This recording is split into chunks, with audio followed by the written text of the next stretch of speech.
Shalom, berjumpa lagi dalam channel Pengkhotbah Desa. Hari ini kita akan merenungkan firman Tuhan. Kita akan merefleksikan diri kita di momen Paskah, di mana Kristus telah bangkit bagi kita dan memberikan pengharapan baru dalam setiap kehidupan kita. Kita akan merenungkan satu firman Tuhan yang diambil dari kitab Matius pasal 28 ayat 1 sampai ayat yang ke-10. Alkitab katakan, setelah hari Sabat lewat, menjelang menyingsingnya fajar pada hari pertama minggu itu, pergilah Maria Magdalena dan Maria yang lain menengok kubur itu. Maka terjadilah gempa bumi yang hebat, sebab seorang malaikat Tuhan turun dari langit dan datang ke batu itu dan menggulingkannya, lalu duduk di atasnya. Wajahnya bagikan kilat dan pakaiannya putih bagikan salju. Dan penjaga-penjaga itu gentar ketakutan dan menjadi seperti orang-orang mati. Akan tetapi malaikat itu berkata kepada perempuan-perempuan itu, "Janganlah kamu takut, sebab aku tahu kamu mencari Yesus yang disalibkan itu. Ia tidak ada di sini, sebab ia telah bangkit, sama seperti yang telah dikatakannya. Mari, lihatlah tempat ia berbaring. Dan segera pergi dan katakanlah kepada murid-muridnya bahwa ia telah bangkit dari antara orang mati. Ia mendahului kamu ke Galilea, di sana kamu akan melihat dia. Sesungguhnya aku telah mengatakannya kepadamu." Mereka segera pergi dari kubur itu dengan takut dan dengan sukacita yang besar dan berlari cepat-cepat untuk memberitahukan kepada murid-murid Yesus. Tiba-tiba Yesus berjumpa dengan mereka dan berkata, "Salam bagimu." Mereka mendekatinya dan memeluk kakinya serta menyembahnya. Maka kata Yesus kepada mereka, "Jangan takut. Pergi dan katakanlah kepada saudara-saudaraku supaya mereka pergi ke Galilea dan di sanalah mereka akan melihat aku." Amin. Pemirsa yang dikasihi Tuhan, hari ini kita akan merenungkan firman Tuhan dengan satu tema, keajaiban Paskah. Paskah adalah sebuah peristiwa di mana Allah menyatakan keajaibannya. Sehingga peristiwa ini menjadi sebuah kejutan yang sungguh sangat istimewa. Lantas, keajaiban apa yang membuat Paskah menjadi peristiwa yang sangat istimewa? Yang pertama, di Paskah ini Allah mengubah duka menjadi sukacita. Kalau kita kembali kepada apa yang Alkitab katakan, di sana dikatakan setelah hari Sabat lewat, pergilah Maria dan perempuan lain ke kubur Yesus di hari pertama minggu itu.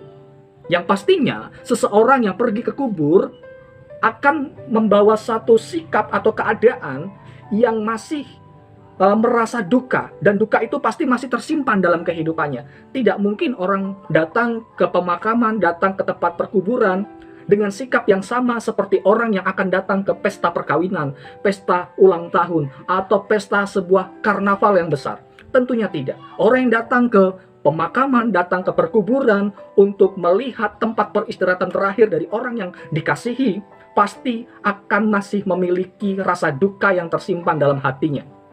Kondisi ini yang juga terjadi dalam kehidupan Maria dan para perempuan yang datang mengunjungi makam Yesus. Yang dahulunya mereka berjalan di dalam satu kehidupan yang penuh dengan ketakutan. Kini di lembah kedukaan itu, kabar sukacita diberitakan. Kabar kebangkitan Yesus tidak dimulai dari tempat yang nyaman, pemirsa. Kabar kebangkitan Yesus tidak dimulai di tempat alun-alun kerajaan yang mewah, bahkan tidak di dalam kerajaan sekalipun. Tetapi di area yang jauh dari sukacita, di area yang dipenuhi dengan ratap dan tangis manusia. Di sini kita dapat belajar bahwa kasih Allah dapat menjangkau kehidupan manusia di posisi titik terendah sekalipun. Allah sudah menganugerahkan sedemikian rupa kasih-Nya bagi kita. Lihatlah kembali, Allah memulai kabar berita kemenangan dari tempat yang sunyi, jauh dari sukacita, tempat yang dihindari banyak orang. Namun Tuhan pakai tempat ini untuk apa? Untuk sebuah proklamasi kebangkitan. Sebuah kabar yang mendatangkan sukacita. Sebuah tempat yang dihindari banyak orang, tetapi dimulai dari tempat inilah kabar kebangkitan itu diberitakan kepada perempuan-perempuan yang datang ke makam Yesus. Dari hal ini kita belajar seperti ini, pemirsa. Tidak ada lembah kelam yang penuh kedukaan yang tidak dapat dijangkau oleh kasih dan kuasa Allah. Bahkan di dalam keadaan titik terendah sekalipun, Allah mampu menyapa hidup kita dengan salam yang lembut. Dia mampu berkata shalom bagimu. Inilah mengapa di momen Paskah ini kita harus berdiri kuat. Kita harus kokoh walaupun dunia sedang tidak menentu. Walaupun keadaan sedang tidak membuat kita merasa nyaman. Mungkin kita sedang mengalami rasa duka, rasa cemas, rasa takut. Tetapi ketika kita menyaksikan firman Tuhan hari ini, kita melihat bahwa kasih Allah dapat merangkul kehidupan kita. Walaupun kehidupan kita dalam titik yang paling jatuh sekalipun, paling bawah sekalipun, kasih Allah tetap nyata dalam hidup kita. Poin yang selanjutnya, pemirsa yang dikasihi Tuhan, keajaiban apa yang Allah nyatakan di hari Paskah? Adanya sebuah pemulihan relasi.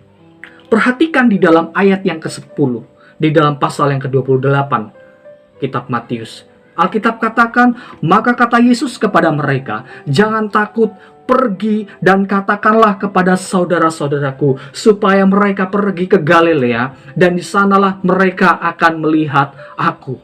Perhatikan baik-baik kalimat pergi dan katakanlah kepada saudara-saudaraku. Siapakah yang disebut saudara-saudaraku ini?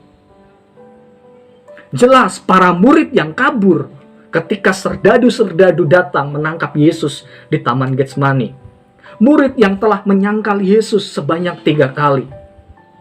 Namun, Yesus tetap memanggil dan menyapa mereka sebagai saudara-saudaraku.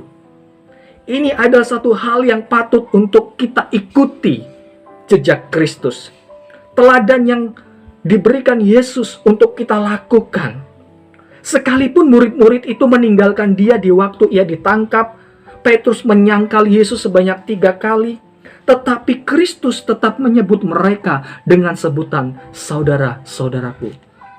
Pemirsa yang dikasihi Tuhan, Yesus menyambut orang-orang yang menyangkal dia, menyambut orang-orang yang telah kabur, menyambut orang-orang yang telah menjadi pecundang, lari, takut karena menghadapi kondisi di Taman Getsemani pada waktu itu. Yesus tetap memanggil mereka saudara. Pemirsa yang dikasihi Tuhan, ini memberikan sebuah informasi bahwa pengampunan itu sungguh-sungguh terjadi. Yesus memanggil dan menyapa kita dengan sapaan yang lembut, dengan sapaan yang dekat, dengan sapaan yang menandakan sebuah hubungan yang dekat. Karena kita adalah keluarga kerajaan Allah. Ini menandakan sebuah pengampunan itu sudah terjadi dalam kehidupan kita. Mereka bukan lagi hamba dosa, tetapi saudara-saudara Kristus. Dalam kehidupan kita mungkin kita pernah menganggap orang sebagai saudara karena ia baik.